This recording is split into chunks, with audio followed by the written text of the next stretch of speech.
নতুন নির্বাচিত সরকার শপথ গ্রহণের পর থেকেই পরবর্তী রাষ্ট্রপতি কে হচ্ছেন তা নিয়ে রাজনৈতিক অঙ্গনে নানা আলোচনা চলছে। শুরুতে বিএনপির মহাসচিব মির্জা ফখরুল ইসলাম আলমগীরকে রাষ্ট্রপতির পদে নিযুক্ত হওয়ার জোরালো গুঞ্জন শোনা গেলেও বর্তমানে তিনি স্থানীয় সরকার মন্ত্রণালয়ের দায়িত্ব পেয়েছেন।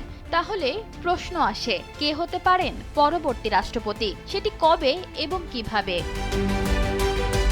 শেখ হাসিনা সরকারের আমলে মোহাম্মদ শাহাবুদ্দিন রাষ্ট্রপতি হয়েছিলেন। নিয়ম অনুসারে তার মেয়াদ ২০২৮ সালের এপ্রিল পর্যন্ত।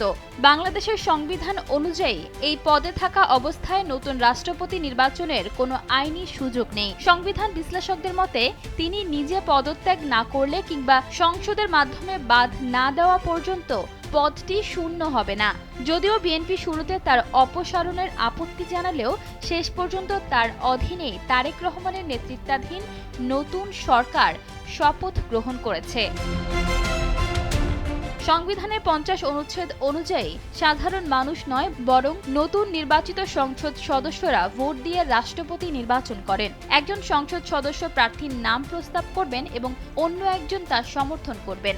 যদি প্রার্থী মাত্র একজনই হন তবে বিনা প্রতিদ্বন্দ্বিতায় তিনি নির্বাচিত হন। আর এই পুরো প্রক্রিয়াটি পরিচালনা করেন প্রধান নির্বাচন কমিশনার।